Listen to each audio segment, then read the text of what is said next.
Estamos hablando de la armadura y les había comentado que esta sección la vamos a ver relativamente rápido. Así que vamos a orar para que podamos empezar. Padre, gracias por el privilegio que nos das de llegar a este primer martes en el que tenemos nuestra clase, Señor, de Victoria en Cristo de este año. Gracias porque podemos ver, de acuerdo a cómo avanza nuestra vida, que definitivamente en todas las áreas que tú nos has prometido victoria, Señor, en ninguna absolutamente has fallado. En todas las áreas que tú has diseñado nuestra vida para tener victoria, Señor, es una realidad eso. Aún en la enfermedad, en los problemas, aún en medio de carencias, Padre, aún en medio del dolor, es posible vivir en victoria. Y estamos aquí una vez más para pedirte que nos ayudes y nos capacites y nos des, Señor, tu gracia para poder vivir en esa victoria que diseñaste para nosotros, para poder experimentar ese cristianismo que tú quieres que tengamos, que es un cristianismo normal, victorioso, Señor, de gozo, de alegría, de tener victorias todos los días en diferentes áreas de nuestra vida. Y te damos gracias porque sabemos que usas estas clases, este material, las pláticas, las charlas con nuestros hermanos para enriquecer nuestra vida. Y como te hemos pedido antes, lo volvemos a hacer el día de hoy. No queremos avanzar en un material, solamente te pedimos que no nos permitas salir de aquí solo con más conocimiento. Queremos ser desafiados por tu palabra. Queremos que nuestra vida se parezca cada vez más a la de tu Hijo Jesús. Hemos entendido que para eso estamos en esta tierra y oramos que esto sea un paso más, un proceso que nos acerque cada vez más a la semejanza de tu Hijo Jesús. Te damos gracias, te agradezco por mis hermanos que han hecho el esfuerzo de llegar. Oro que les bendigas grandemente, prosperes sus negocios, sus trabajos, su salud, su familia, en todas las áreas, Padre, que puedas tú seguirles bendiciendo como ya lo estás haciendo. Nos ponemos en tus manos y oramos que esta clase también te agrade por lo que digamos, pero sobre todo por el corazón sensible que tengamos a lo que dice tu palabra. Que eso sea nuestra mayor alabanza hacia ti. En el nombre de Jesús pedimos esto. Amén. Bien, hermanos, vámonos a su página número 8. Estamos viendo la armadura del cristiano, ustedes se acuerdan, y nos quedamos por allí con lo que tenía que ver con la forma de tratar el pecado. Es bien importante que ustedes y yo captemos, entendamos, comprendamos de una vez por todas lo esencial que es entender que un cristiano, hermano, no es una persona que nunca peca, ¿sí? Es una persona que ya no vive en pecado. Lo dice 1 de Juan, ya no practicamos el pecado, no pecamos como si no tuviéramos a Cristo, pero el pecado es una posibilidad de nuestra vida. En la medida en que vamos madurando, el pecado se hace cada vez menos patente en nuestra vida, ¿okay? No nos debe dominar porque ya no tiene poder sobre nosotros, pero es una posibilidad. ¿Tengo que pecar? No, ¿verdad? Yo ya soy libre, pero es posible que yo peque porque sigo siendo humano y tengo mi libre albedrío. Un cristiano no es una persona que está exenta de pecado, ¿okay? No es alguien que no nos convertimos en personas inmunes al pecado cuando llegamos a Cristo. Y esta es una cuestión muy común de muchos de nosotros. Pensamos que por ser cristianos el pecado deja de existir y entonces ya no existe, ya no tenemos ninguna posibilidad de tener contacto con él. ¿Qué pasa? Cuando nos encontramos con la experiencia de que a pesar de que soy cristiano, yo peco, si yo pienso que yo era inmune o que jamás había posibilidades de pecar, y peco, me desanimo y me desbarato porque tengo esta contradicción en mi cabeza de que soy un cristiano, pero al mismo tiempo existe el pecado en mi vida. ¿Por qué pasa esto? Porque muchos de nosotros hemos cometido el error de pensar que el cristianismo nos hace inmunes al pecado, o que ser cristiano es ser infalible. Jamás te vas a equivocar. Según lo que estamos viendo acá, las últimas partes que vimos, especialmente Proverbios 28:13, 1 de Juan 1:9, aprendemos que el cristiano no es el que nunca peca. El cristiano es en realidad una persona que aprende cómo tratar con el pecado en su vida. ¿Okay? O déjeme poner la palabra enfrentar el pecado en su vida. Entonces, no es por ser cristiano que jamás te vas a equivocar o que jamás incluso pudieras pecar. Es una posibilidad, no lo tienes que hacer, pero es una posibilidad, está abierta, tenemos libre albedrío, el tentador está allí, la carne, el mundo, ¿verdad? El diablo, etc. Pero cuando ese pecado llega a mi vida, lo que define si soy cristiano real o no, no es que no peque, es cómo voy a enfrentar ese pecado en mi vida. El que no es creyente, el pecado no le preocupa y se envuelve más y más y más y más en el pecado y termina siendo esclavo. El que es creyente no se distingue por no pecar, se distingue porque cuando peca, ¿qué hace? Se arrepiente, luego otra vez peca. ¿O qué hace? Se arrepiente y luego Pues trata de cambiar su vida. correcto, va con el arrepentimiento. Pero ¿qué hacemos como creyentes? ¿Hay pecado en mi vida? ¿Qué hago yo? Confieso mi pecado. ¿Qué hace el Señor cuando yo confieso mi pecado? Me perdona. Y vamos, exacto, y vamos adelante. ¿Ok? Pero el chiste es tratar con Él. Les aviso aquí rápido, Victoria en Cristo, ¿de qué se trata? En esencia es aprender a tratar esto, porque los problemas de muchos de nosotros, y especialmente los problemas crónicos ya graves que tienen un chorro de años, empezaron porque cuando había pecado en mi vida que el Señor señalaba, yo no lo traté. Eso, hermano, escúcheme bien lo que le voy a decir, eso es más peligroso que ser un pecador empedernido, ¿no? Y tener 80 pecados al día. Es más peligroso tener uno que no trato y tener un corazón duro a cuando Dios me habla a tratar ese pecado, que tener 80 y tener un corazón dispuesto a arrepentirse. Ajá. ¿Se acuerdan del publicano y se acuerdan del fariseo, verdad? El publicano estaba lejos allá atrás y el fariseo estaba hasta el frente diciendo: Señor, te doy gracias porque no soy como este. Dice la Biblia, Jesús, este hombre, el publicano, salió justificado antes que el otro, porque el otro creía que estaba bien. Entonces el error que cometemos cuando hablamos de la justicia, del perdón, de cómo tratar con el pecado, que es el punto número 2, hablamos de la coraza de justicia. Cuando hablamos de esto, lo importante es entender que la justicia de Cristo está en nosotros, pero la clave es que la justicia no me exenta de pecado. La justicia me enseña cómo tratar con Él. ¿De acuerdo? Entonces, no vayan a pensar, hermanos, que ser cristiano es ser inmune. ¿Okay? Puede ser que fallemos en algún momento. Lo más importante es cómo vas a tratar con eso. Eso me dice a mí mucho. ¿Okay? Mucho. Hemos tenido oportunidad de, como pastor, hablar con personas que hay pecados horribles en su vida. Bueno, no hay pecados bonitos, ¿verdad? Los pecados son horribles. Pero hay unos pecados de esos que llamamos que salpican mucho y que piensan que su vida a partir de ese momento va a ser un fracaso. Y hablamos con las personas. Hermanos, ¿saben qué buscamos? No qué hicieron. Porque pues lo que hicieron ya lo hicieron. Lo que buscamos es qué actitud tienen ante el pecado. Y si esa persona llega diciendo: no, yo no creo que esté mal, yo no hice nada malo, todos lo hacen, fulanito también, aquel líder lo hace, esa persona ya está en problemas. Pero si alguien llega con un corazón arrepentido, buscando al Señor, reconociendo su pecado, ya la hizo. O sea, prácticamente ya la hizo la persona. ¿Recuerdan Proverbios 28:13? El que cubre sus pecados no prosperará, mas el que los confiesa y se aparta alcanzará misericordia. Lo tienen ahí, ¿verdad? En negritas. Ese es Proverbios 28:13. Dice: así que ya he sido justificado en Cristo y por eso puedo vivir como justo. ¿Ok? Entonces nos basamos en la realidad de que somos justos y es aprender a vivir según eso. Tercer punto, debe de estar escrito en su hoja: calzados los pies con el apresto del Evangelio de la paz. ¿Está escrito? Correcto.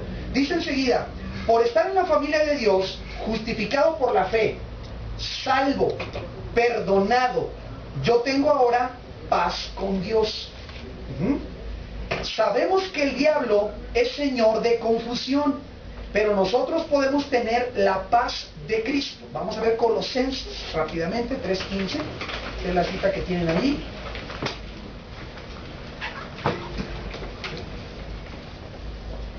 Les recuerdo que lo que hace buenas estas clases, cuando llegan a ver clases buenas, es la participación de usted. Así que ayúdenos. Colosenses 3:15 dice así: y la paz de Dios gobierne en vuestros corazones. La paz de Dios gobierne. Puede estar, pero no gobernar. Entonces, el chiste es: gobierne en vuestros corazones, a la que asimismo fuisteis llamados en un solo cuerpo, y sed agradecidos. Y luego dice: la palabra de Cristo mora en abundancia en vosotros, enseñándoos y exhortándoos unos a otros en toda sabiduría, cantando con gracia en vuestros corazones al Señor con salmos e himnos y cánticos espirituales. Muy bien, regreso a tu hoja. Según Colosenses 3:15 y 16, esto sucede cuando nosotros tenemos La palabra de Dios morando en abundancia en nosotros.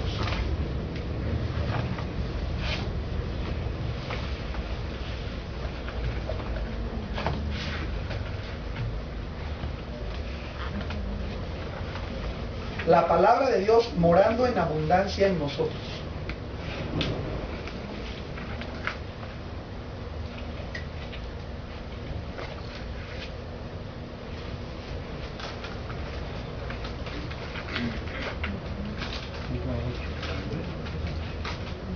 Si ustedes observan, su verso 15 habla de esta paz que tiene que gobernar nuestro corazón.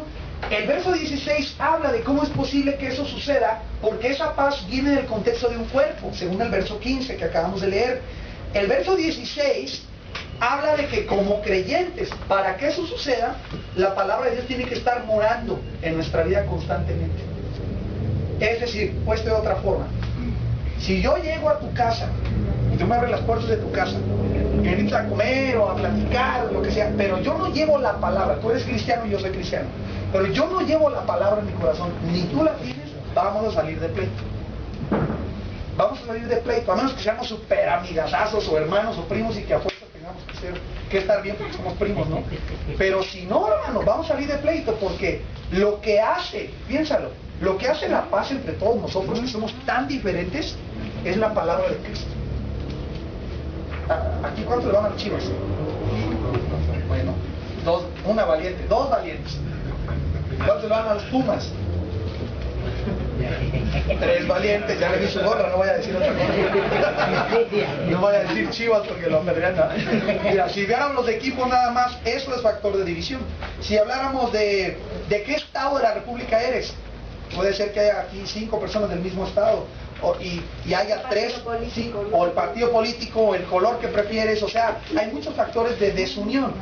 En realidad lo que hace la paz es la palabra, que yo sé que él se ajusta a la palabra, yo me ajusto a la palabra, y les ha pasado, les aseguro, cuando ustedes llegan a conocer a una persona que nunca lo habían visto en su vida, pero saben que es un hijo de Dios, de volada se explica con la persona y hablas de las mismas cosas, le dices, yo tengo esta lucha, y le dice, pues yo también, pues nunca lo habías visto en tu vida. ¿Cómo es posible eso? Por la paz que existe entre las personas debido a la palabra que mora en abundancia. Comparen 2 Tesalonicenses 3:16, así que tienen ahí, por favor. Esto dice, y el mismo Señor de paz os dé siempre paz en toda manera, el Señor sea con todos vosotros. Paz en toda manera. Dice tu lección allí, si tomamos esta verdad, el enemigo no podrá venir a quitarle lo que Dios ya le ha dado en Cristo. ¿Te acuerdas cuando empezamos todo el proceso de victoria en Cristo? Te enseñábamos que hay una base para las acciones. ¿Te acuerdas que poníamos aquí las acciones? Y toda acción tiene una base, ¿verdad? Toda conducta tiene una base, que es la manera en cómo pensamos. Y decíamos, ¿qué pasa si yo logro cambiar la manera en que pensamos? Pues se van a producir acciones diferentes. Entonces, mira, quiero explicarte una cosa nada más. Si tú crees lo que dice la Biblia, que tú tienes paz con Dios, y que Él te ha dado una paz, y te puede dar una paz que sobrepasa todo entendimiento, no tendría por qué haber un día en el que estés de esos que te llevan la patada, ¿verdad? Y que dices, no, hombre, ya es el peor día de mi vida. O sea, vamos a tener uno que otro todos, ¿verdad? Un mal día. Pero es diferente vivir de esa forma como personas que simplemente no tienen paz cuando conoces la palabra. Entonces ya te puedes ir dando cuenta en qué consisten los ataques.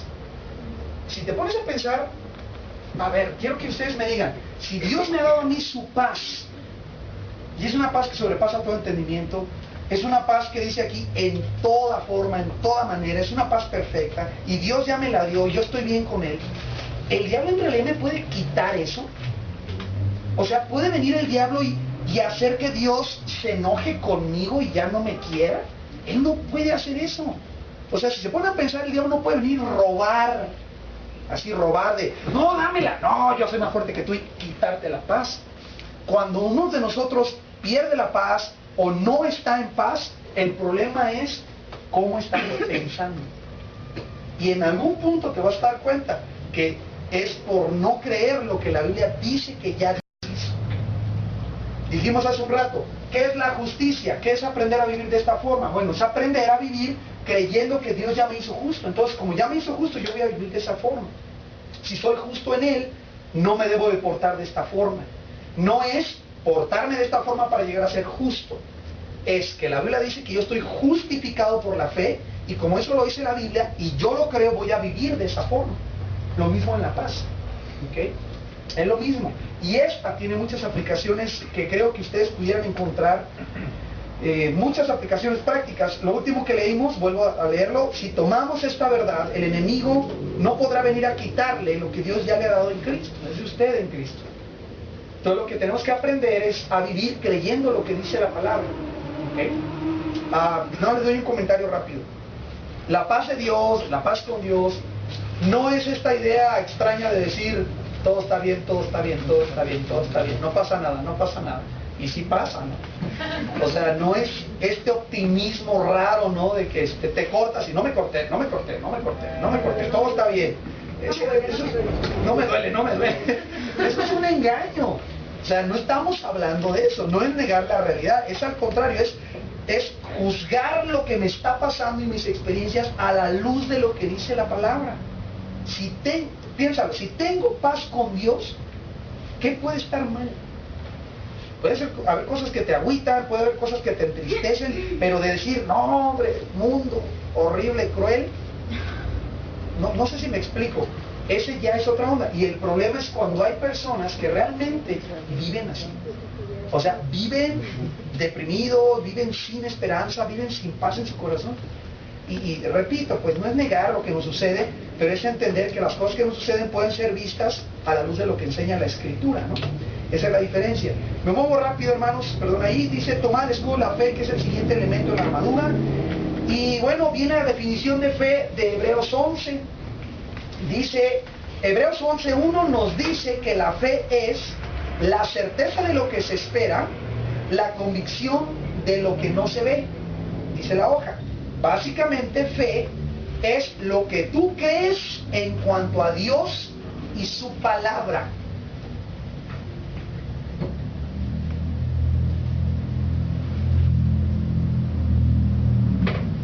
La certeza de lo que se espera y la convicción de lo que no se ve. Y luego tú tienes que llenar. Básicamente, fe es lo que tú crees en cuanto a Dios y su palabra. Vamos a completar las frases. Y lo que uno cree va en relación directa a cuánto conoce uno a Dios.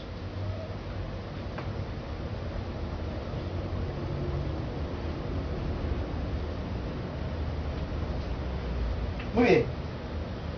Ahora, vamos a platicar rapidito de la fe. Si dice la Biblia y la define como la certeza de lo que se espera y la convicción de lo que no se ve, necesitamos entender una cosa muy sencilla. La fe como tal, de hecho, todos la tenemos. Todo el mundo tiene fe. Todo, por ser simplemente humanos, tenemos fe. El asunto es que esa fe tiene un objeto. Está dirigida a algo o a alguien. Contrario a lo que muchos, por ejemplo, muchos científicos dicen, que solamente son personas de ciencia y se basan solamente en el objetivo que se puede medir, hermanos, es una mentira. Ellos también ejercen fe en montones de cosas. Fe en planetas que jamás han visto, fe en cosas que creen que deben estar ahí porque estas fórmulas les dicen, pero jamás han tenido maneras de medirlas. O sea, hacen las cosas por fe. Ven al pasado en fe y mucha. ¿Ok? Es el asunto es el objeto. Tú ves el 12 de diciembre, gente caminando, tienen fe. Bueno, mucha.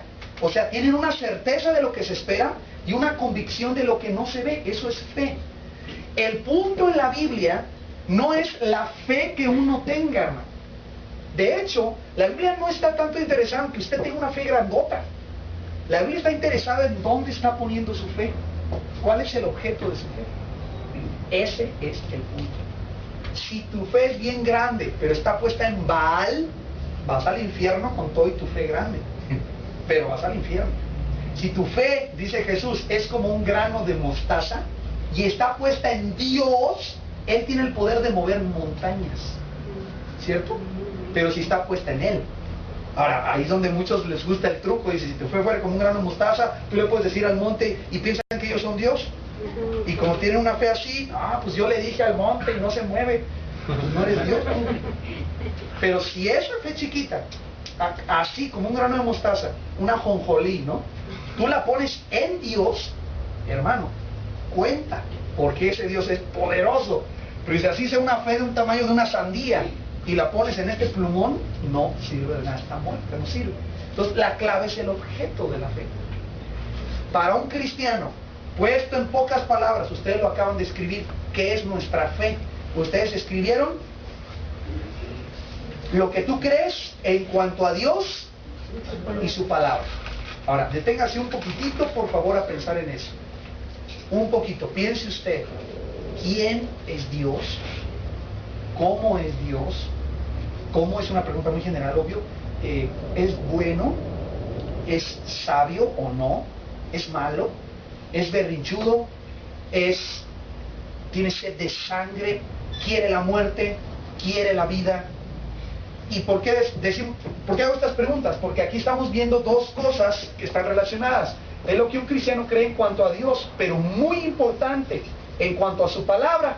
Porque como ya aprendimos, Dios es dado a conocer a través de Cristo Jesús y solo podemos saber de Él a través de la palabra. No lo podemos separar. Ahora, la Biblia no es Dios, Dios es único, incomparable, pero se ha revelado a través de la palabra. Entonces, lo que tú crees de Dios es tu fe. Pero eso de que es Dios, tú lo sacas de la Biblia.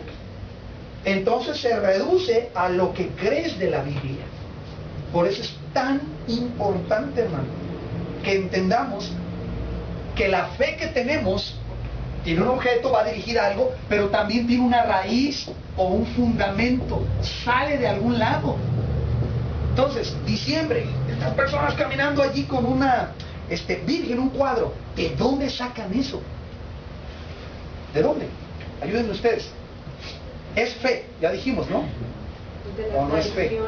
¿Perdón? Solo tradiciones. Tradiciones. Entonces, fíjense, el fundamento y raíz de su fe es una tradición. ¿Qué más? ¿Perdón? Una creencia. Sí, ¿qué la podemos llamar? ¿Creencia? Pues a lo mejor la abuelita les enseñó. Pero el creerlo es pecaminoso. Sí, es una fe. Déjenme poner aquí una herencia. Algunos de ellos es lo mismo que tradición, podríamos poner la palabra costumbre. Y esa es la base. O sea, ¿por qué lo hace? Pues ¿por qué lo hace? ¿Y por qué lo hizo? Porque su abuelo lo hizo. ¿Y su abuelo por qué lo hizo? Porque el bisabuelo lo hizo. Y te vas y te vas y te vas y vas a encontrar algún lado, ¿no? El cristiano, hermano, la raíz y el fundamento de su fe debe estar puesto en la palabra. Solo en la palabra. Ahora entienden, con esto que les estoy explicando, si Satanás quiere hacerte daño, ¿dónde crees que ataca? ¿En realidad crees que ataca la fe? No. ¿Dónde? ¿O el objeto? ¿Le puede hacer algo al objeto? Puede tapar a Dios y decir, no, no lo veas. No puede hacer. ¿Dónde se va? A la raíz. Tú lees la Biblia.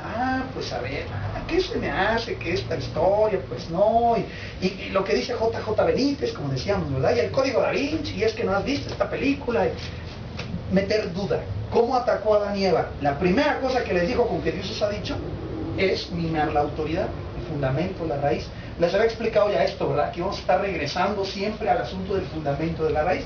Por eso es bien importante entender lo que estamos diciendo aquí.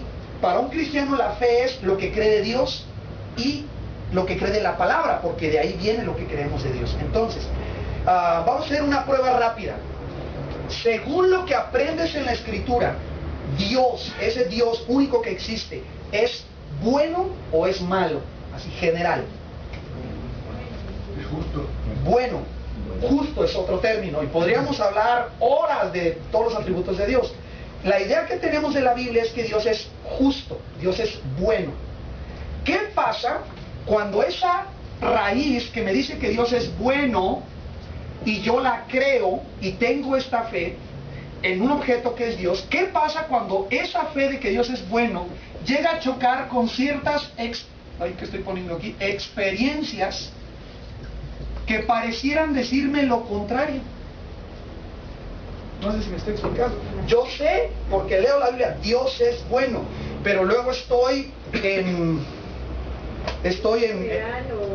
enfermo o sin dinero, o voy a un país donde los niños están muriendo. Y es una cosa real, es una experiencia. ¿Qué onda con eso?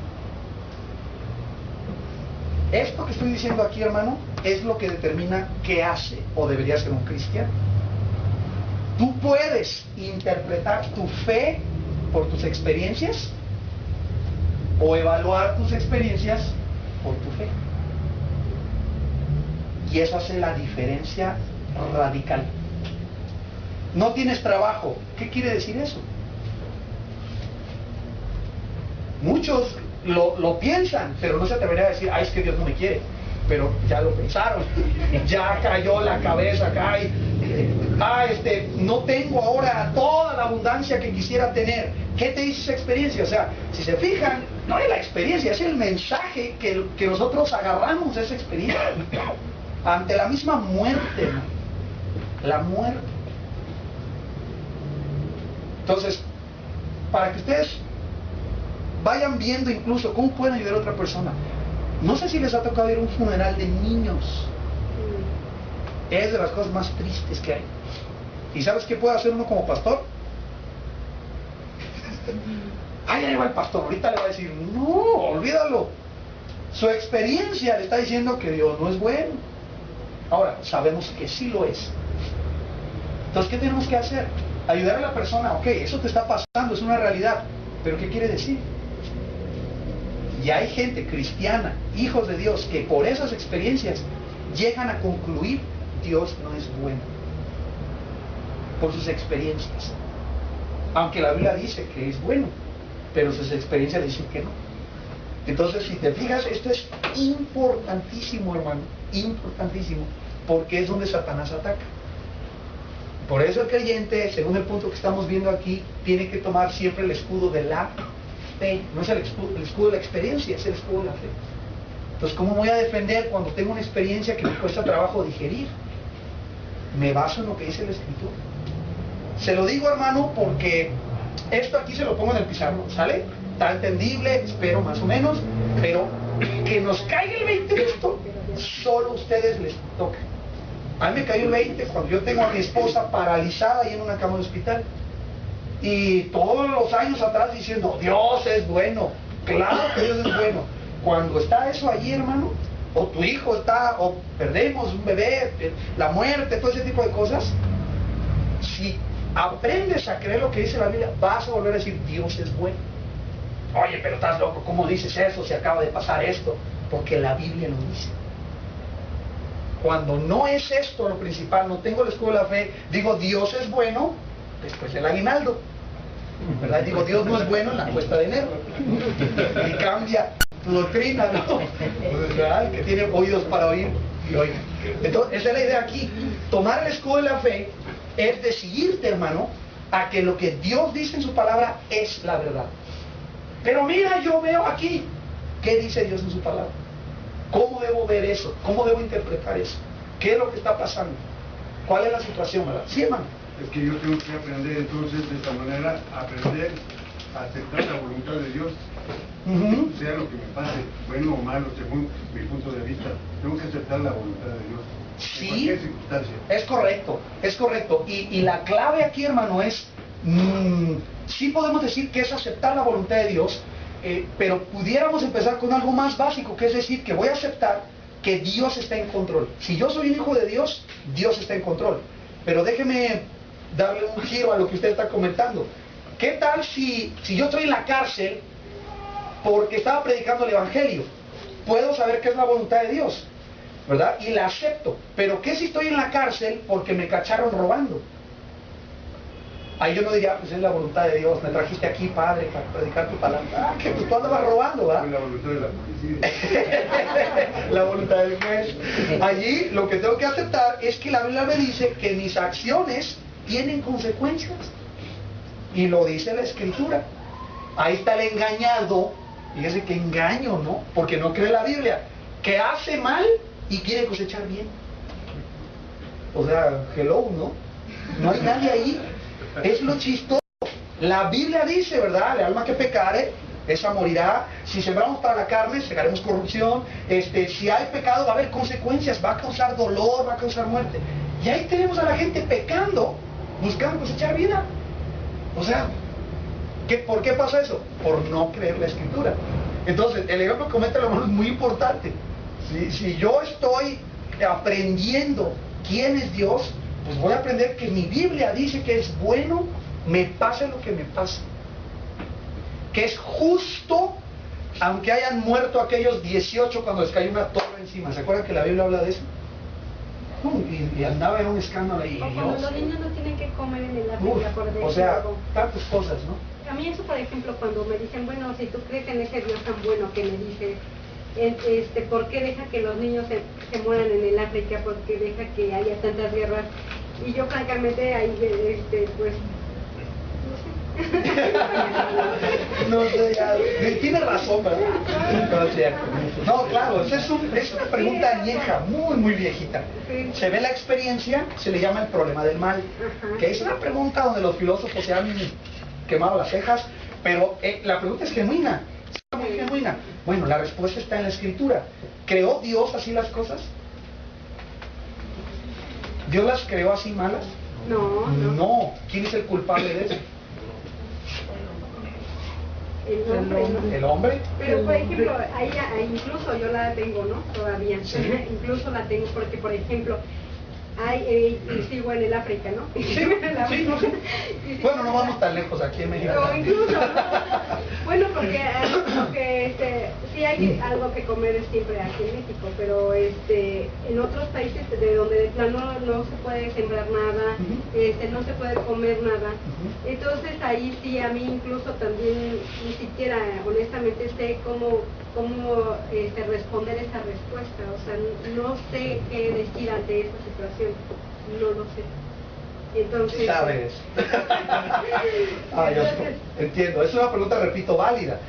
No es hablar de qué tan grave es aquí o qué tan grave es allá. Es en un sentido tan sencillo como entender que la Biblia dice que el mal que existe en este mundo nunca es Dios el autor, porque Él es santo. Entonces, una verdad clara. Así que si hay mal, mi experiencia me diría, entonces Dios es malo. Ok, tenemos que partir al revés. Si mi Biblia me dice que Dios es bueno, ¿qué explicación puedo buscar yo para el mal que veo en este mundo? Y entonces puedo ir a la Escritura y entender que el mal, de entrada, es, espiritualmente hablando, ¿verdad? Satanás es el primero que introduce a nivel personal el mal. ¿Okay? No me quiero complicar con otras cosas, pero es el primero. Y después, Dios, cuando crea el mundo, el mal ya existía con Satanás. ¿Estamos de acuerdo? Y sus ángeles caídos. Cuando Él crea el mundo, lo crea perfecto, para que estuviera suplidos en todas sus necesidades, cuidados en todas sus necesidades. ¿Por qué vemos el mundo como lo vemos? Porque el hombre fue encargado del mundo, era el jefe, y en lugar de honrar a Dios, lo entrega al diablo. Y todo lo que vemos de mal aquí, según la Biblia, son las consecuencias del pecado humano. La noticia de la Biblia es que Dios mandó a su Hijo, ¿sabes eso?, para cambiar eso. Pero no es una varita mágica, porque el hombre decidió irse al mal, puede decidir aceptar el bien que Dios ofrece, es una decisión del hombre. Entonces, una mezcla entre la soberanía de Dios y la decisión libre de cada hombre, de cada persona. Las cosas malas que vemos son siempre resultados de las malas decisiones del hombre, ¿verdad? Es un Dios, pues, que no viola el libre albedrío que nos ha dado. Pero tú vas a ver en la Escritura, de todo el mal que sucede, vas a ver al hombre como responsable directo de ese mal, ¿verdad? Ahora, sabemos, la necesidad principal ahora, aunque hay en África problemas de alimento y todo eso, si ustedes revisan y quieren dar varios tipos de respuesta, pues una es responsabilidad del hombre. La segunda es que la tierra, según la gente que ha estudiado, tiene lo suficiente para darle de comer quizás a 3 veces la población que tenemos ahora, pero está mal distribuida. Entonces aquí tiramos comida, y no hablemos de otros países, ¿verdad? Pero aquí tiramos comida a lo loco, y en otros lugares no hay. Entonces es el hombre. La idea sería, cómo era cuando Dios tenía el control y cómo será cuando Dios tenga el control absoluto y completo. Sigue teniendo el control, pero el hombre está cosechando el resultado de sus acciones, ¿no? Entonces, ¿cómo era? Perfecto. ¿Cómo lo hará cuando Él regrese? Perfecto. ¿Ok? Ahora, ya entra otro asunto. Pero el niño, es que el niño no hubiera visto su panzota y pobrecito, flaquito. Ok, esos niños Dios, sabemos, ¿verdad? Les ama, estarán en el reino porque Dios es justo. Pero también vemos lo importante y lo tremendo que es el principio de que tenemos aquí unos papás, ¿verdad? Y tienen un hijo. Y el pecado de estos padres afecta a nuestros hijos. O sea, quiero que también lo vean. Dios, alguien mencionó, es justo. Entonces, en esa justicia hay una ley que dice que si alguien peca, merece muerte. Pues Dios no trata ligeramente el pecado. ¿Sí me estoy explicando? O sea, déjenme decírselos así. Cuando el hombre peca, si Dios hubiera enviado un juicio en ese instante, el hombre es quemado. ¿Es justo? ¿Sí o no? Es justo porque el hombre pecó. Ahora, nuestro Dios es justo y misericordioso al mismo tiempo. Perfectamente justo y perfectamente misericordioso. Y provee salvación para aquel que quiere aceptar y humillarse y aceptar esa salvación. O sea, no está Dios, a veces como lo pintan, ¿verdad? Con una lupa quemando, ¿verdad? Ahí divirtiéndose con el dedo, ¿verdad? Ya, un torbellino, y un terremoto, ¿verdad? O sea, la muerte, la destrucción que vemos en este mundo, repito, este problema del mal, no es Dios la causa, pero está la experiencia. Y hay gente que te da hasta datos, ¿no? ¿Sabes cuántos niños mueren? Y que si tu Dios fuera y te dan datos y te dan toda la onda, ¿no? O sea, es muy curioso, ¿no? Y quieren pues hacer a Dios responsable de lo que nosotros somos responsables, ¿no? Entonces, repito, hay varios niveles para contestar esa pregunta. Hay el nivel filosófico de estas cosas, que está bien denso, ¿no? El nivel de debate de los ateos contra los cristianos sobre ese punto específico, y de la vecina que te pregunta, ¿no? De los niños de Somalia y esas cosas, ¿no? ¿Verdad? Entonces, pero el punto siempre es el mismo. No importa si lo contestas filosóficamente, bíblicamente o a la vecina, el punto es que Dios no es el autor del mal. ¿Recuerdan un texto que nos habla ahí que Dios no puede ser tentado por el mal ni tienta a nadie? Ok. Bueno, ¿por qué estamos diciendo esto? Por la fe, ¿verdad? Ok, completen la frase que sigue abajo. Si conoces poco a Dios, tu fe será pequeña, siendo claro que esta crecerá cuando conozcas más íntimamente a nuestro Señor. Repito, si conoces poco a Dios, tu fe será pequeña. ¿Por qué decimos esto? Porque si mi fe es lo que yo creo en cuanto a Dios y su palabra, pues lo que yo creo de Dios y su palabra va relacionado con qué tanto lo conozco. Si yo conozco poco al Señor, mi fe va a ser muy pequeña. No voy a saber lo que es capaz de hacer. Si yo tengo una íntima relación con Dios y le conozco y sé quién es Él, hermano, tu fe se va a ir para arriba, porque sabes quién es Él. Déjenme explicarlo de otra forma. Si ustedes van a un médico y se van a operar un ojo, ¿okay? Y dice ahí un letrero con pluma, se sacan ojos, y acá tienes un pañuelo colgando y una gallina, y tienes por acá 3 huevos puestos y unas hierbas, ¿te operas? No. Yo no. Yo no. Ahora, si vas a un consultorio y una pared está repleta de títulos y diplomados y maestrías y especialidades, y tú sabes que los médicos hacen eso, ¿por qué? ¿De quién da confianza? Y se sienta ahí el doctor en su sillón con todos los títulos allá atrás, y dices, pues quién sabe de qué son, a lo mejor unos de Barbie, ¿no? Pero bueno, tiene un chorro de títulos, te pones en sus manos porque confías. Ahora, si no lo conoces, no confías. Es exactamente lo mismo. Ahora, yo les pregunto, ¿cómo van a conocer a Dios? ¿Cómo vamos a conocer a Dios? Su palabra, conociendo a Jesucristo. Ve lo que hizo, caminó sobre el agua, Había un muchacho muerto, le habla y se levanta de los muertos. Un muchacho sordo, le hace así y oye. Al ciego, escupe y ve. Él es nuestro Dios.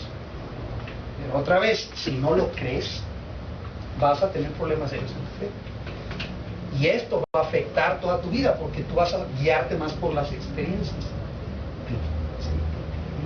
Y es muy interesante, de vez en cuando, se los digo así como un tip, de vez en cuando pasan cosas que revelan esto.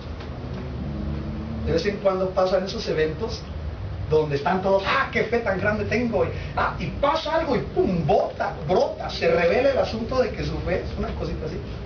Recuerdo dos ahorita que se me vienen rápido. Uno, cuando se cayó el techo, algunos estaban aquí en esos años, pero una iglesia bien animada, se cayó el techo y muchos se desinflaron.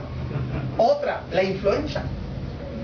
Llega la influenza, habemos hermanos como pánico. Ay, pues se va a acabar el mundo y ya va a venir el Señor. Espérate, hermanos. Y otros hermanos, como si nada, le hacían uno a otro ahí, ¿verdad? Se estornudaban mutuamente. No estoy exagerando, pero muchas veces hay experiencias que revelan esto, ¿verdad? Ciertas circunstancias. Un terremoto, pues a todos nos saca esto, ¿verdad? Alguna enfermedad que llegue como individuo, alguna situación difícil, complicada, lo que hace es revelar la fe que ya está ahí, ¿verdad? Algunas veces decimos, no, pues es que hay pruebas que revelan o que, ¿cómo decirle? Que bajan nuestra fe, ¿verdad? Es que vino esta prueba, hermano, y pues me pegó y perdí la fe. Hermano, si revisas la Escritura, todas las pruebas lo que hacen es revelar lo que ya hay, no causar cosas. Revelan lo que siempre ha habido. O sea, mucha fe, o sea, poca fe. Pero es muy complicado decir, no, es que me pasó esto y a partir de ahí perdí la fe, porque ese problema se llevó mi fe. No, la Biblia dice que no hay nada que nos pueda separar, ni la muerte, ni la vida, ni lo alto, ni lo profundo. ¿Te acuerdas de Romanos 8? Entonces son cosas que tenemos que ir estableciendo en nuestra vida. Así que al grano aquí lo que te quiero decir es, toma la decisión de que si Dios dice algo en su palabra como verdad, créelo y determina lo demás en base a lo que crees. No en base a tus experiencias, porque te va a ir mal. Mal me refiero, cuando te vaya bien vas a tener mucha fe. Si te va mal, no vas a creer en nada. ¿Okay? Por eso ven gente que tiene fe en San Juanito, ¿verdad? Pero luego les falla San Juanito y se cambian a San Josecito, ¿no? Ya les falló, pues ahora con San Martín y lo voltean, pero ya me falló, no, y ahí andan. ¿Sí han visto? Gente, ¿por qué? Porque en realidad pues sí creen en algo, pero sus experiencias es lo que determina todo lo que hacen ellos. Sigue diciendo tu hoja, mira, si conoces poco a Dios, tu fe será pequeña, siendo claro que ésta crecerá cuando conozcas más íntimamente a nuestro Señor. La Biblia dice que la fe viene por el oír la palabra de Dios. Así que si queremos aumentar nuestra fe, debemos estar llenos de la palabra de Dios para poder conocerle más íntimamente. Obvio. ¿Okay? Por eso damos tanta lata de tu lectura de la Biblia. Y no es el ejercicio religioso. Tiene una razón. Es para conocer a tu Rey, a tu Dios, de qué es capaz Él. Estos son sus títulos en la pared, si lo quieres ver así. Aquí están sus credenciales. Abrió el mar, creó las estrellas, de la nada sacó algo, ¿no? Échate ese trompo a luña, ¿no? De la nada produjo algo. Y todas las cosas que vemos, ¿quién y qué ha hecho eso? Es hasta físicamente imposible, ¿no? Entonces, ese es mi Dios. Cuando yo lo conozco y sé que es mi Dios, entonces venga lo que venga, yo voy a tener mi escudo de la fe. Si no tengo esto, entonces depende que venga. Y ya hasta terminamos con la estampita de la Virgen aquí, por si no sea que él me falle, entonces aquí pongo San Martín de Porres y un escapulario por acá, ¿verdad? Para protegerme la espalda. Y bueno, mira, viene la pregunta, ¿qué son los dardos de fuego? Bueno, dice, esencialmente el diablo le arrojará, aquí te doy un ejemplo, de qué cosas va a aventar Satanás a la vida de una persona. Inciso A, mentiras. Mentiras. Bueno, obvio, porque él es padre de mentira. Letra B, acusaciones. Y letra C, tentaciones.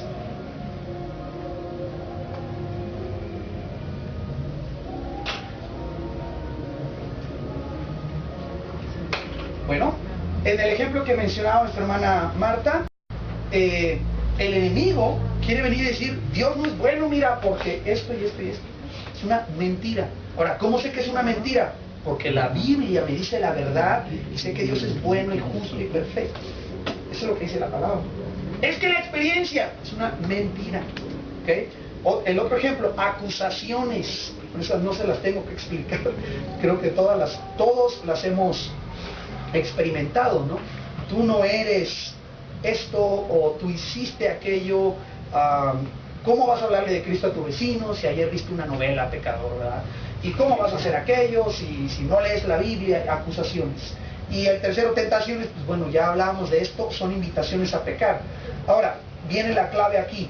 ¿Cómo derrotó Jesús al diablo ante estos mismos ataques? ¿Se acuerda usted? ¿Sí? La tentación, cuando está en el desierto y viene Satanás, dice, si eres hijo de Dios, aviéntate. Si eres hijo de Dios, convierte las piedras en pan. ¿Recuerdan? ¿Qué le contestaba Jesús? Todas sus frases empezaban, escrito está. Nunca dijo, oye, ¿tú no sabes quién soy yo? Yo soy el Hijo de Dios. Y te ordeno yo, que soy el Hijo de Dios, que te vayas. Todas las veces, aunque es el Hijo de Dios, contesta, escrito está. Ahora, lo hemos estudiado en otra ocasión. ¿Usted cree que Jesús traía los rollos ahí? Permíteme, Satanás, dame chance, nomás lo busco por aquí, tiene que estar, ¿verdad? En el rollo, y está enrollando, buscando, y no había capítulos en aquellos días, así que imagínate, tendría que por aquí, estaba en esta altura del rollo y tal, lo traía en su corazón ya, ¿verdad? Escriba, por favor, respondiendo con la verdad de la palabra escrita de Dios.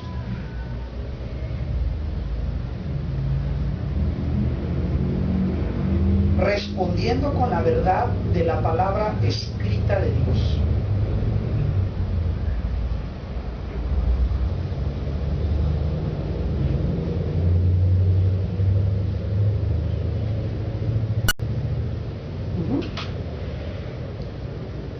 ¿Ok? Así que el escudo de la fe no es tu fe. Es que yo tengo mucha fe. No, el escudo de la fe está basado en la palabra. Que puedes tener mucha fe y decir, cruz, cruz, que se vaya el diablo y venga Jesús. ¿Y eso qué? O sea, sí me imagino a veces a gente haciendo eso y el enemigo se va a carcajear. ¿Qué dijiste? Cruz, cruz. Pues eso qué. Me imagino a alguien decepcionado porque no funciona, ¿no? Pero ya se lo dije, en inglés, ¿qué onda? El punto no es, o sea, no es tu fe, es dónde está puesta. Entonces, la clave aquí es dónde está puesta en la palabra.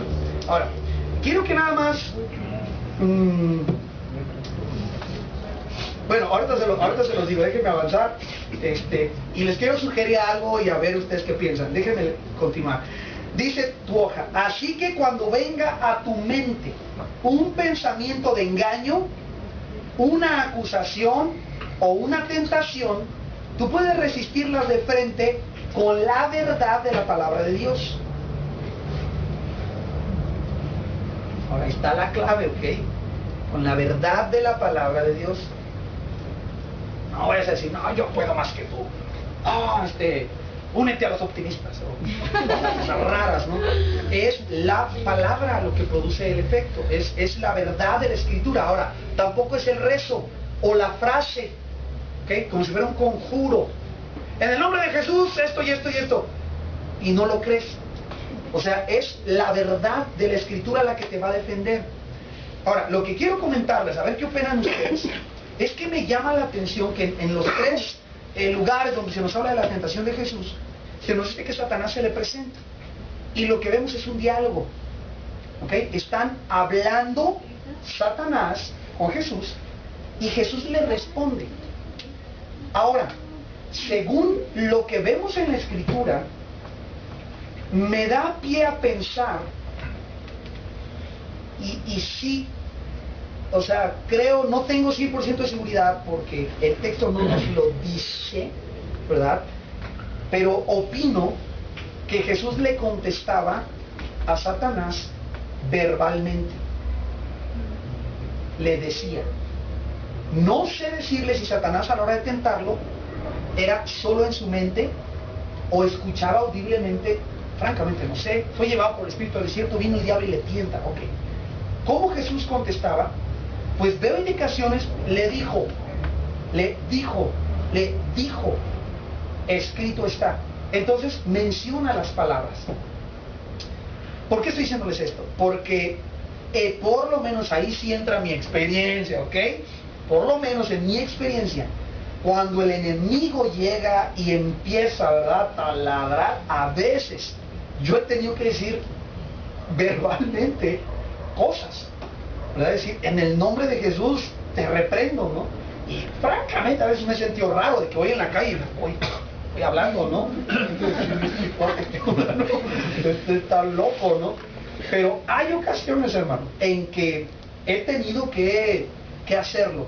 Hay ocasiones que hemos estado en alguna circunstancia con algunas personas y todos ahí como que percibimos, oye, algo aquí no está bien, ¿no? Y oramos en voz audible, ¿verdad? Ordenando que cualquier espíritu que esté ahí, el Señor lo reprenda, ¿verdad? Y se vaya. O sea, no es nomás acá y ya, sino a veces, es mi experiencia, no te estoy diciendo que lo tienes que hacer. Mi experiencia es que en ocasiones yo he tenido que verbalizar la verdad que entiendo de la Escritura. Y hasta ahí les sé decir, hay gente que ya te llega a decir, no, si lo tienes que decir, y lo tienes que decir así, y en este tono de voz, y hay gente que sí. Yo no voy hasta ese grado, ¿verdad? Pero tampoco creo que sea nomás acá que lo pienses, ¿verdad? Ay, vete de misa tan acá en tu cabeza, ¿no? O sea, puede ser que hay ocasiones que tengas que verbalizarlo. Lo menciono porque Jesús dice el texto y dijo, y esto es una frase muy explícita, escrito está, al Señor tu Dios adorarás y al solo servirás. ¿Cómo se defiende con eso? Esta es la verdad. Tú me dices que te adore, pero aquí dice que tengo que adorar solo al Señor. Esta verdad la escojo, la creo, y eso está defendiendo a Jesús contra el ataque del enemigo. ¿De acuerdo?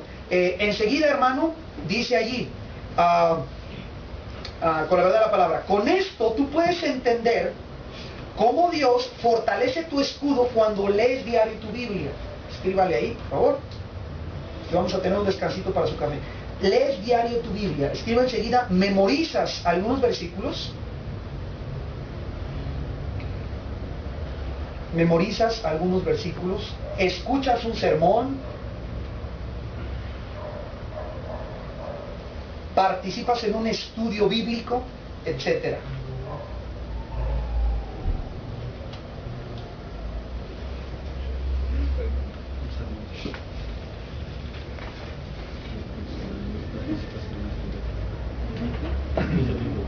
Participas en un estudio bíblico, etcétera. Dice enseguida, Dios está engrandeciendo cada día más tu escudo de fe. Eso es lo que está intentando hacer. ¿Ok? Ahora, hermanito, nada más un detallito aquí. Recuerde, toda la fe tiene una base, un fundamento. Hay una base donde sacamos todo. La Biblia nos enseña a nosotros que el fundamento de nuestra fe debe estar puesto en la palabra del Señor, ¿ok? Su revelación, la revelación de su palabra. Mucho cuidado, se lo anoto, se lo doy como un dato, un detalle. Aquí está mi fe, viene de aquí, de la palabra, ¿ok? Hay hermanos cristianos, y es una moda, es una onda el día de hoy, que sin darse cuenta, les están cambiando toda la jugada en esto. Están hablando de la misma fe. Cristo Jesús, el Espíritu Santo, segunda venida de Cristo, apóstol Pablo, lo mismo, te saludan, Dios te bendiga, todo el rollo. Pero la clave aquí es que sin darse cuenta les están cambiando de esto a esto. Ahora es, bueno, siempre lo ha sido, tiene muchos años, pero ahora los milagros es la base de la fe de mucha gente, de muchísima gente. Voy a esta iglesia porque hacen milagros. ¿Qué importa que predican? Pero hacen milagros. La doctrina está torcida, pero qué poder, qué milagros, etcétera. No, yo vi uno así, y, ¿verdad?, y creció el brazo, y, etcétera, ¿no? Las muelas de oro y el polvo de oro y ese tipo de cosas. ¿Perdón? De veras. Es que así le hacen. Miren, hermanos, y a ver, en serio, de verdad. Lo hacen con las piernas, con los brazos, no sé, a todo tipo de Creció, cosas. ¿no? O sea, de chaparrito creció. Yo quisiera ver eso. Yo quisiera ir. Me avisas cuando encuentres. Ya varios vamos a estar ahí apuntados. Bueno, pero ¿me entienden el punto, no? El punto es que si la fe es la base, la fe, perdón, tiene una base, que en nuestro caso es la palabra del Señor. El peligro es cuando nos cambian esta base, sin darnos cuenta, con los mismos nombres, mismos apellidos, todo parece igual, pero a veces la gente, sin darse cuenta, cree lo que crea porque vio algo, que en última instancia sigue siendo exactamente esto: experiencias. Yo creo eso porque yo fui, yo lo vi. Es que yo sentí, hermano. No, mira, viste, era una luz así brillante y sentí. Ok, ¿y qué quiere decir eso? Mucha gente hasta ahí llega, ¿no? Pues quién sabe, algunos se animan a decir, no, es que ahí son más santos que acá, ahí hay más poder que aquí, ellos tienen más verdad que aquí. Y bueno, esto de veras, hermanos, muy, muy importante. La Biblia profetiza que este cambio se iba a dar, ¿ok? Que en los últimos tiempos esto se iba a dar, señales y prodigios, se llama en la Escritura.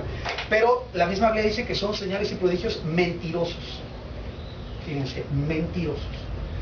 Y bueno, ya es otro estudio, y si tienen oportunidad de estudiar nivel 2, ahí estudiamos señales y prodigios un poquito, de dónde vienen, qué señal, qué es prodigio, qué es un milagro, cuáles son válidos, cuáles no, cómo interpretarlo, todo eso viene, pero no tenemos tiempo para verlo. Solo le explico que en esto, así como nosotros es la Biblia, después puede cambiarse a un libro, se puede cambiar al discipulado, ¿no? Se puede cambiar a las células, o al predicador fulano, ¿no? Ese predicador escribió tantos libros, y entonces ya creemos más, nuestra fe está basada en ese predicador en lugar de la Escritura. Todas esas son peligrosas, la que quieras. Si no es la Escritura, si no es esto el fundamento y lo que califica como Biblia, como base, todo lo demás, vamos a estar en problemas.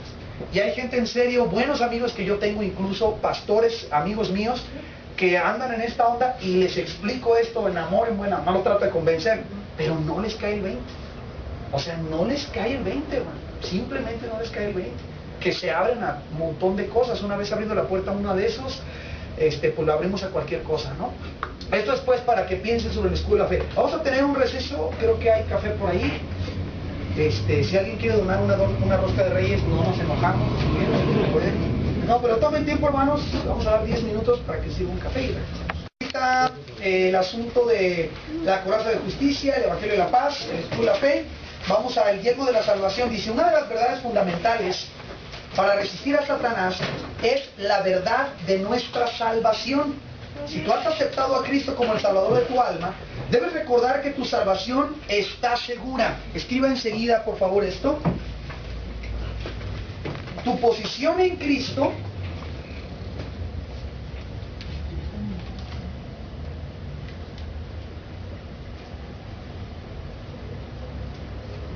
no es algo que cambia cada día.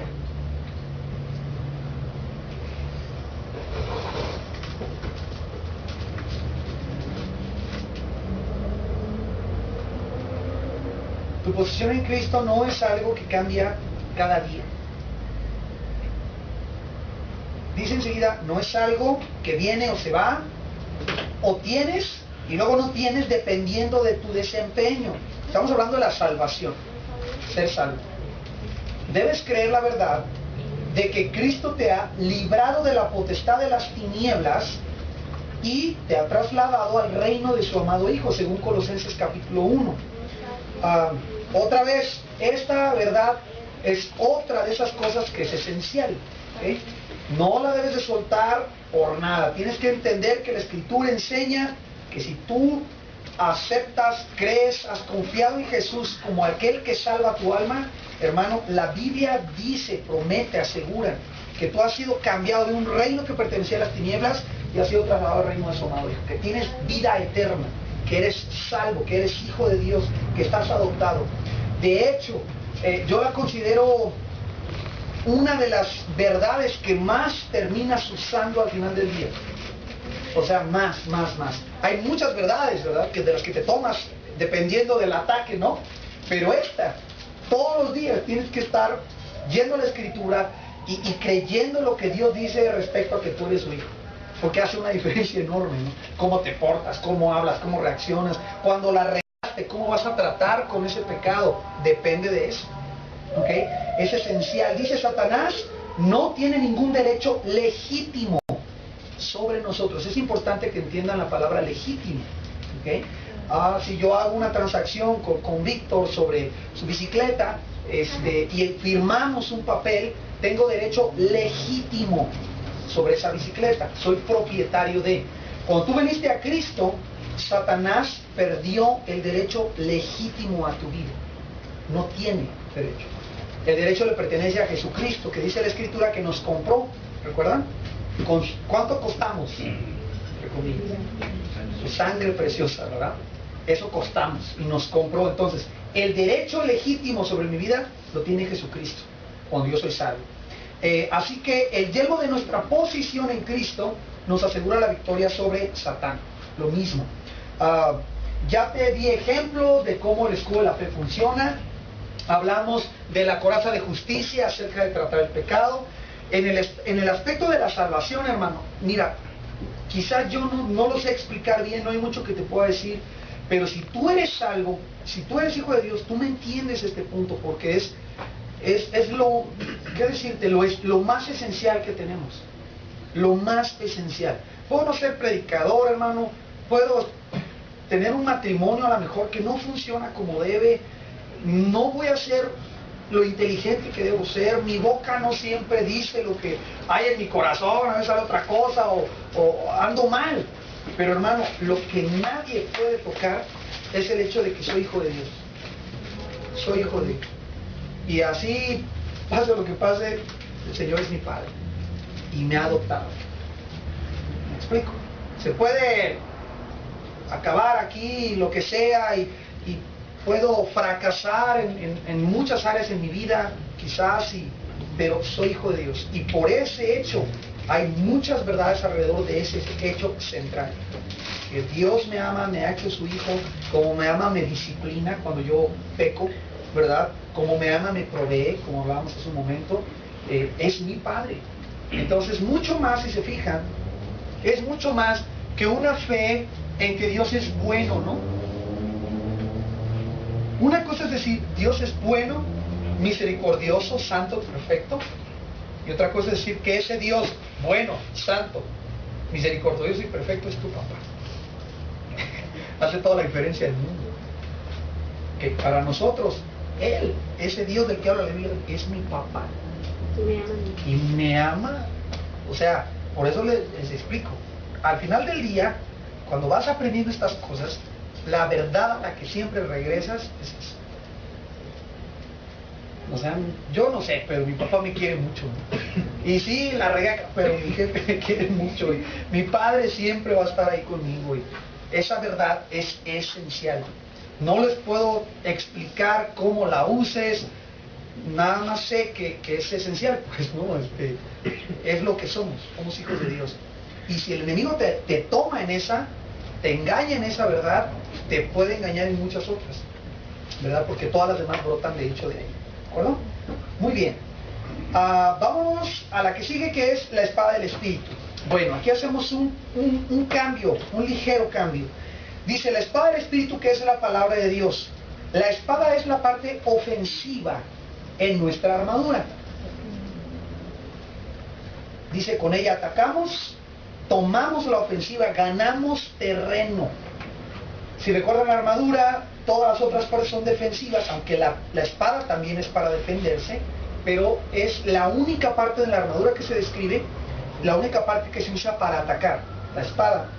Y es importante ver lo que viene enseguida. Las Sagradas Escrituras son definitivamente la mejor arma contra los ataques del enemigo. En ella tenemos la verdad. Nada más, ¿no? Con eso. Con solo ver las partes de toda la armadura, es entendible que la palabra es el eje sobre el cual gira todo lo demás. es el eje sobre el cual gira todo lo demás.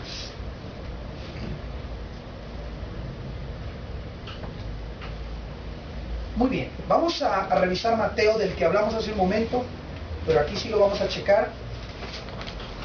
Espero que notes algunas cosas que son muy importantes. En Mateo 4,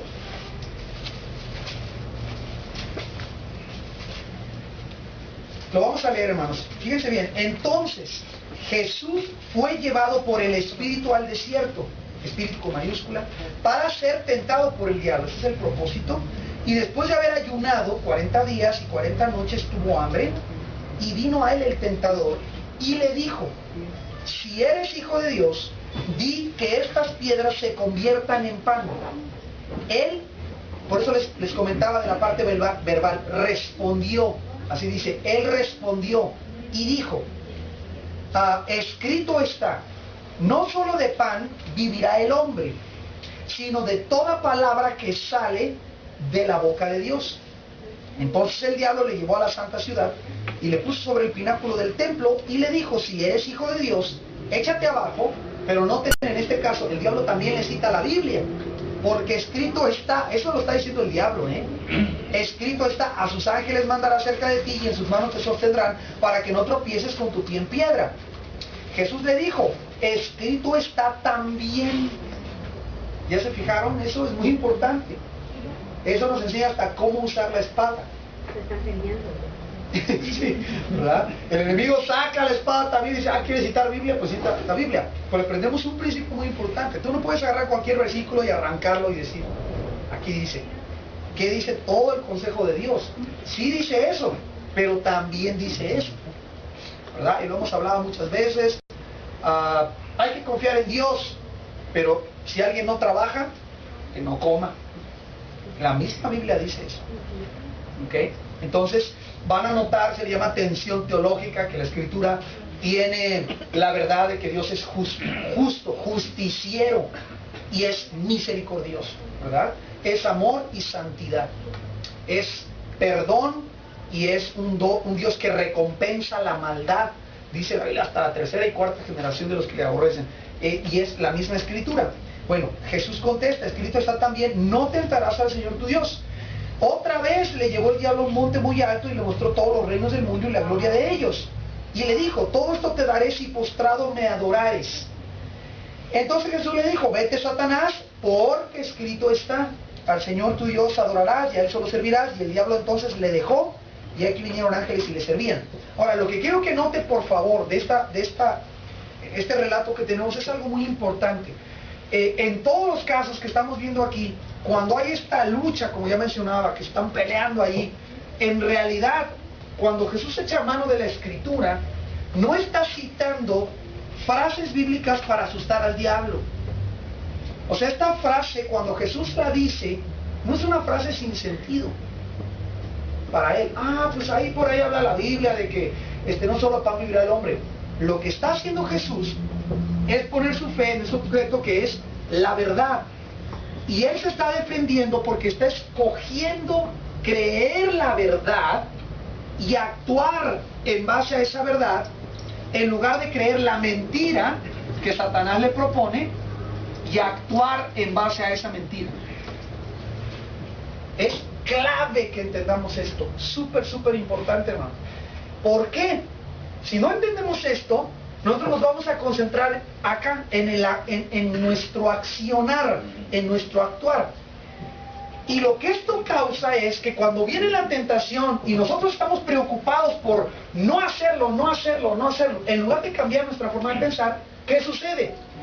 El muchacho o la muchacha que está batallando con su sexualidad, por ejemplo, es adolescente y está batallando con su sexualidad, en lugar de entender la verdad de la Escritura, cree que la solución es ponerse cinta en los ojos para no ver lo que no debe. ¿Okay?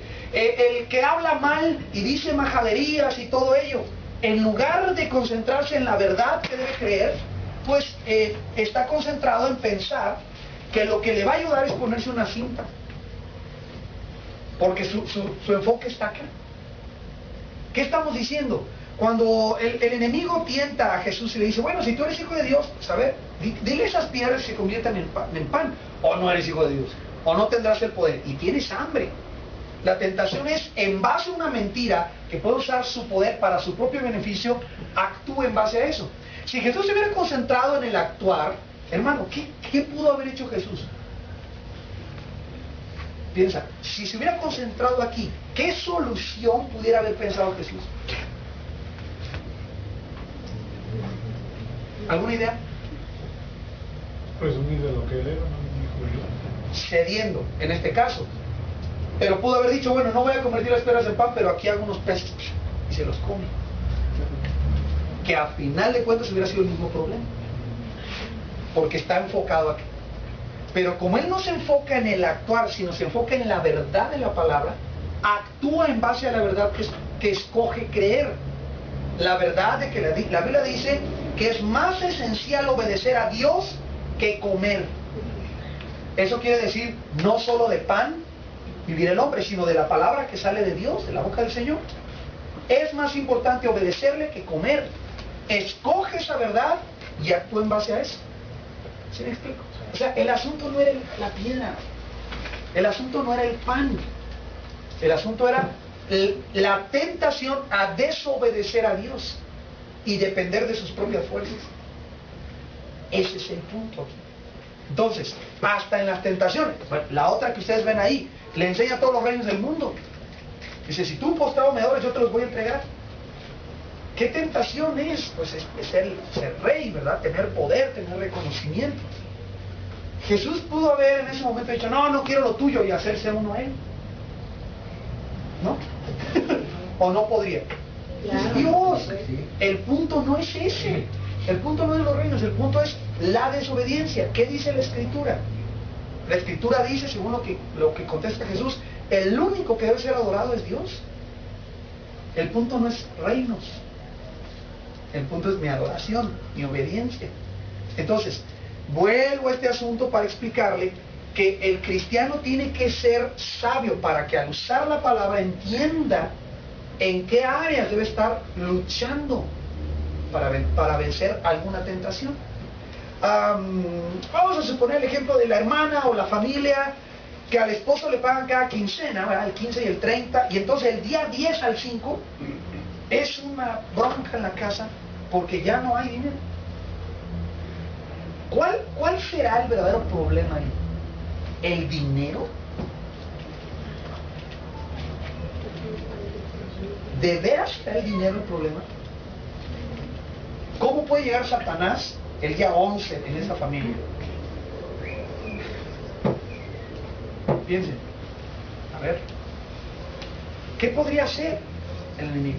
¿Cuál es el problema de esta familia? Está peleando ahí porque ya no alcanza y todo eso. ¿Cuál es el verdadero problema? ¿En dónde está la tentación? ¿Es el dinero el problema? Bueno, le adelanto, no es el dinero. ¿Cuál podría ser? La comida. Bueno, pues sí, ¿verdad? ¿Perdón? La comida. En un sentido, sí, pero ni siquiera eso, porque Jesús está explicándonos de acá. ¿Cuál es en esencia el problema? O sea, mi pregunta es, ¿cuál es el riesgo de esa familia ahí del día 10 al día 15? ¿En realidad el problema sí grave es morirse de hambre? ¿Cuál es el problema? La forma de creer en Dios, Sí, pues no está que Dios proveerá, sino que ya, o sea, ellos piensan que ya no hay otra. ok, Trabajan o trabajan. correcto, bueno. Otra forma de poner eso es dudar.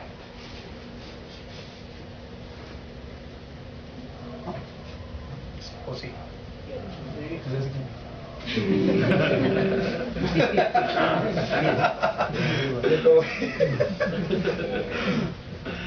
El problema real es que esas personas, por la circunstancia que sea, no están confiando en Dios. No es el dinero el problema. Lo pongo así. Si tuvieran dinero, ¿confiarían? ¿Esa es la solución? No. El problema va más abajo que el dinero. Es lo mismo aquí. Jesús es tentado con piedras y pan. ¿Ese es el punto? No, para nada. No es el punto de esto. Los reinos tampoco. Pues que se aviente y lo cache un ángel. Tampoco es el punto. Siempre hay que entender que ante toda tentación a actuar de una forma, hay una mentira detrás. Y ante toda invitación de la Biblia a actuar de una forma, hay una verdad, para una razón, una verdad de por qué se nos dice que hay que actuar de esa forma. El cristiano tiene que estar concentrado en ver esto, ¿okay? No el otro asunto. Lo podemos hablar en todas las áreas. ¿Por qué no tienes que robar, por ejemplo? ¿Qué hay de malo en robar?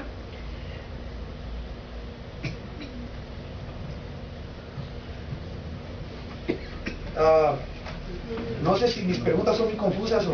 Okay, pero, a lo mejor sí, no estoy explicándolo bien. Pero mira, por ejemplo, busca conmigo Proverbios.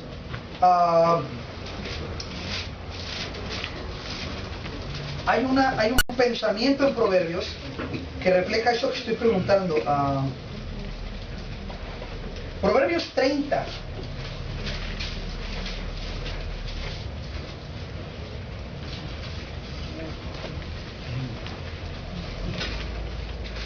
Fíjate bien, hermano, este versículo que vamos a leer en Proverbios 30, Proverbios capítulo 30, nos podría enseñar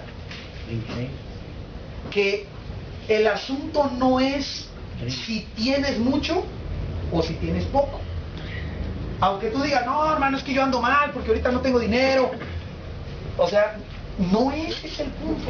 Fíjate bien, ¿cuál es el problema en caso de tener mucho o en caso de tener poco? Dice Proverbios 30, versículo 7. Es una oración, Proverbios 37. 2 cosas te he demandado. ¿Verdad? Es una oración, pues. No me las niegues antes que muera. ¿Cuál es la primera petición? Versículo 8. Vanidad y palabra mentirosa aparte de mí. O sea, este hombre está diciendo, Señor, te pido 2 cosas antes que me muera. No me dejes ser vanidoso ni mentiroso. Esa es su primera petición. Pero noten la segunda. No me des pobreza ni riquezas. Ahora, el punto es la pobreza y la riqueza. ¿Hay algo intrínsecamente malo en la pobreza o intrínsecamente malo en la riqueza? No, el punto es lo que producen. Versículo número el 8 al final dice, manténme del pan necesario. Y luego explica el por qué. Dice el 9, no sea que me sacie. ¿Y cuál es el riesgo? Te niegue y diga, ¿quién es Jehová? Entonces, ¿cuál es el verdadero punto aquí? ¿El llegar a negar a Dios o comer mucho? Pues el negar, ese es el punto. No es si comes mucho o comes poco. Es que estar saciado puede causar que mi corazón, el riesgo es que se me suba la cabeza. En el otro sentido, o que siendo pobre, hurte. Ahora, ¿cuál es el problema de hurtar? Bueno, que pecamos, a Dios no le agrada. ¿Y cuál es el problema de pecar? Dice ahí, y blasfeme el nombre de mi Dios. Entonces, hay algo mucho más grande que nosotros mismos, ¿verdad? Y nuestros propios intereses y demás. Está en Él el asunto. Entonces, esta familia que está al día 15 ahí completa y todo, en serio, el problema es el dinero. No, el problema va más bajo, tiene una raíz más profunda. Y puede ser, como ya mencionaba nuestra hermana, ¿verdad? Que no está su fe puesta en Dios, que son avaros, que son malos administradores, ¿verdad? O sea, tantas cosas. Pero el punto es, si llegas con esa familia, con esas broncototas, y les das de comer esos 5 días, no se resuelve el problema de raíz. ¿Sí me explico? No se resuelve, porque no es el problema. Entonces, ustedes van a ver en la Escritura constantemente a Dios ayudándole a la gente a, mira, este no es el punto, es este. Es este el punto. A los fariseos, ¿en qué se concentraban? ¿En el principio, la verdad, o en la acción? Los fariseos, en la acción. Voy a diezmar en la menta, voy a diezmar el eneldo, el comino, y llevaban los sobrecitos ahí a diezmar, pero se olvidaban, dice Jesús, de la fe, de la misericordia, de la justicia, ¿verdad? Pero diezmaban. Entonces, esa es exactamente la cuestión aquí. Tantas cosas, pues. Leer la Biblia todos los días, ese es el actuar. ¿Cuál es el principio detrás? ¿Cuál es la verdad? ¿Por qué hacemos eso? para espantar al diablo.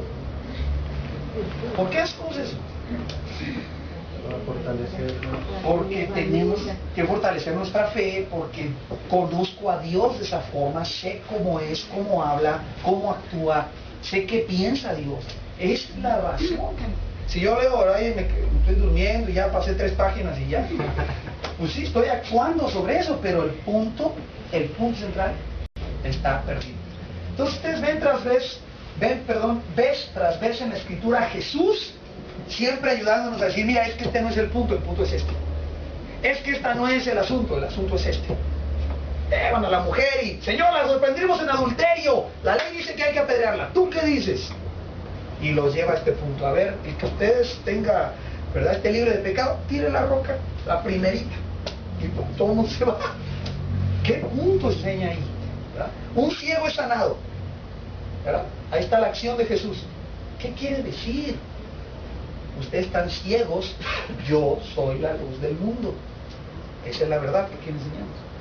Entonces, vez tras vez, vamos a ver en la Escritura a Dios llevándonos acá. Por eso es esencial, como estamos viendo aquí en Mateo 4:11, usar la verdad de la palabra, no la frase, no el conjuro, porque no es un conjuro, ¿verdad? ¿Qué verdad de la Escritura te defiende contra la situación, la mentira, la tentación, la experiencia mala que tú estés pasando? Repito, ¿qué verdad? No una frase. ¿Qué verdad de la Escritura te defiende a ti? Cuando no tienes dinero. Entonces yo te pregunto hacia el grano ahorita. Cuando tú no tienes dinero, ¿cómo te defiendes? Cuando tuviste un día en tu carnota, ¿verdad?, y dijiste cosas que no debías, hiciste cosas que no debías, ¿cómo te defiendes? ¿Con qué verdad? Con la fe. ¿En qué? ¿Verdad? Tiene que tener un lugar, un versículo, un punto, porque si solo creo y ya nada más, eso no tiene una dirección, ¿verdad? Es como decir, creo y ya, pero ¿crees qué? Algunos de nosotros batallamos con nuestra, se le llama autoestima, ¿no? El valor propio, lo que pienso de mí mismo. Y algunos de nosotros, lo vamos a ver aquí más adelante, pero tenemos ideas de nosotros mismos que no son bíblicas. No son bíblicas. Y hay de los dos lados. El que, la Biblia dice que yo soy esto, y hay el que se cree esto. Y la Biblia dice que yo soy esto, y hay el que se cree esto. Ninguna de las dos es cierta, pero las creemos. Entonces, te pregunto así al grano, ¿cómo te defiendes contra eso? Cuando viene el diablo y te dice, eres grande, mira nomás, ¿qué haría el mundo sin ti? Qué bello, y te empieza a inflar, ¿verdad? Y ahí vas para arriba como un lobo. ¿Cómo te defiendes de eso? Con la verdad. ¿Cuál?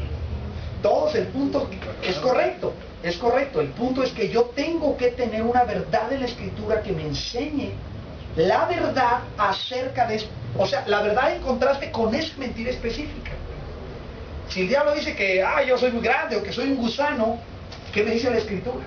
Pues tenemos que ponernos el versículo y el Bueno, ahí viene ya el asunto. Correcto. Y más que el versículo y todo ello, la verdad que ese versículo enseña, ¿verdad? Para no usar el versículo como una grabadora, ¿verdad? Bueno, van a ver ustedes que aquí al final vienen unas hojitas que después vamos a llegar a ese punto, porque vamos a aprender las 3 áreas principales donde Satanás dirige sus ataques, y vamos a aprender aquí algunas de esas verdades para aprender a defenderse. Pero el punto es entender de qué estamos hablando. Satanás te va a lanzar una mentira, y para esa mentira tienes que usar una verdad que la contrarresta. ¿Ajá? Si te dice Satanás, es que tú no sirves para nada, y tú le contestas, Dios abrió el mar rojo. ¿Qué? ¿Y? ¿Me explico? Ahora, si Satanás dice, tú no sirves para nada, y la Biblia dice que tú todo lo puedes en Cristo que te fortalece, que eres creado con un propósito, que fuiste escogido antes de la fundación del mundo para ser luminaria en este tiempo, eso cambia la cosa. ¿Okay? O que Dios no tiene poder, porque hay niños que mueren, o está enfermo el tío, o la tía, o el niño, que dice la Escritura, Dios tiene poder. Entonces, eso es victoria en Cristo. Aprender cómo usar la verdad revelada en la Escritura, que es mi espada, para darle exactamente a las mentiras que él me arroja. ¿Sí? Esa es la idea. Ok, vamos a terminar este punto antes de irnos. Bueno, ya leímos Mateo 4, dice, vemos que Jesús fue atacado por el diablo. En todas las ocasiones nuestro Señor respondió con la palabra.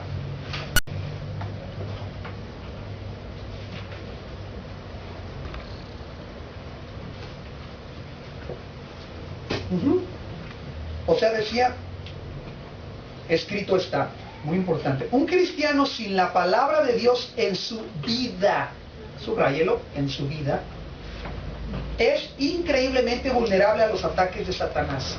Les pedí que subrayaran porque muchos cristianos tienen la Biblia en su casa. Y tienen varias, de colores y en idiomas y de todo, pero no la tienen en su vida. ¿Por qué? Porque no es una verdad que han adoptado, ¿verdad?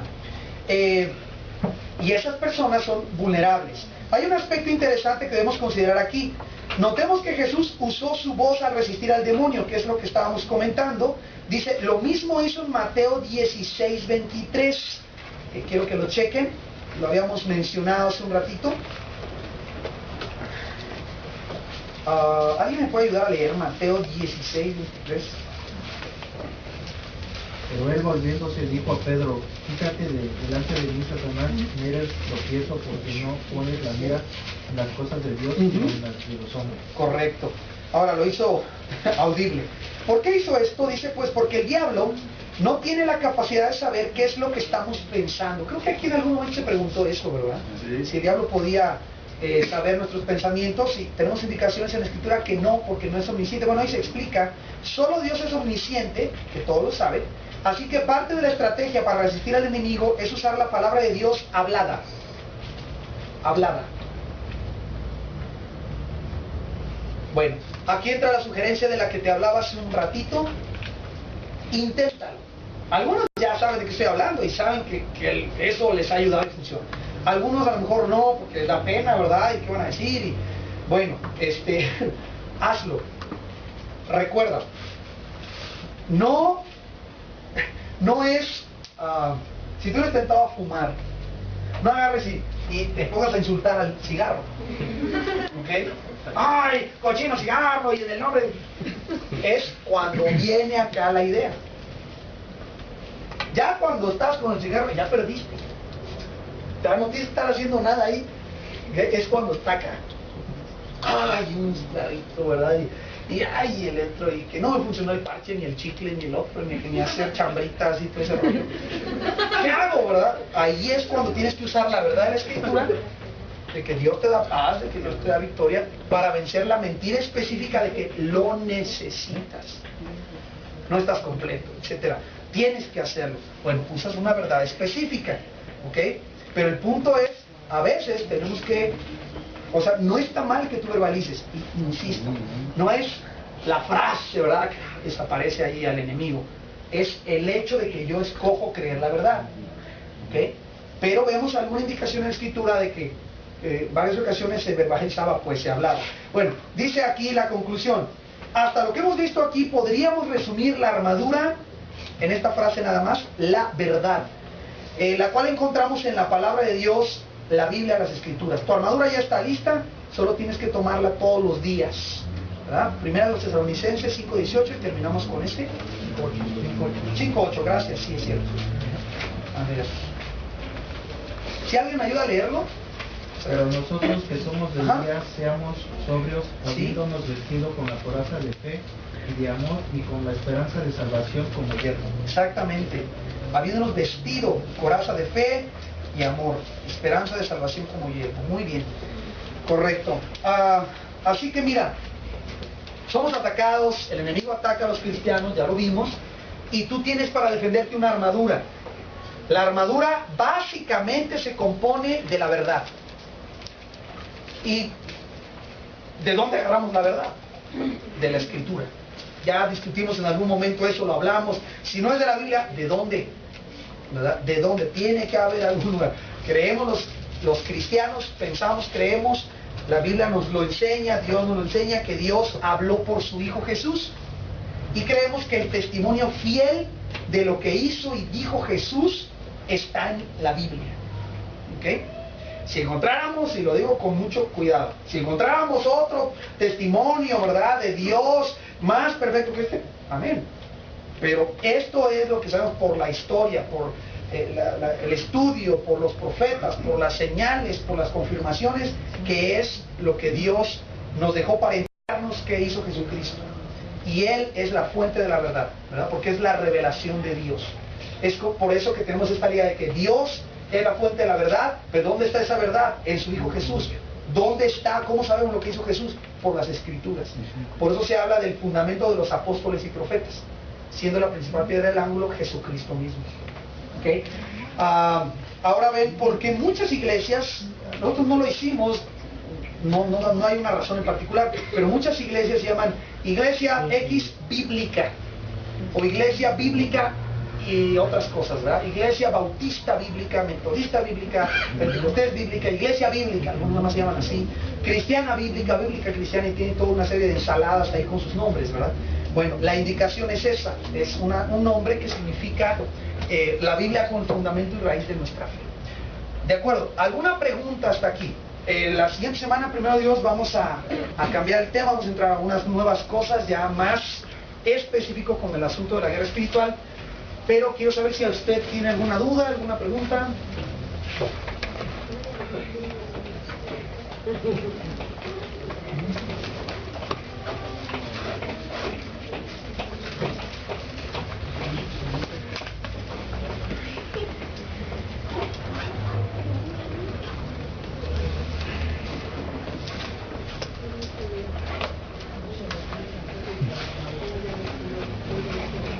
Bueno, veo que no tenemos más preguntas, entonces pues vamos a orar, hermanos, para despedirnos.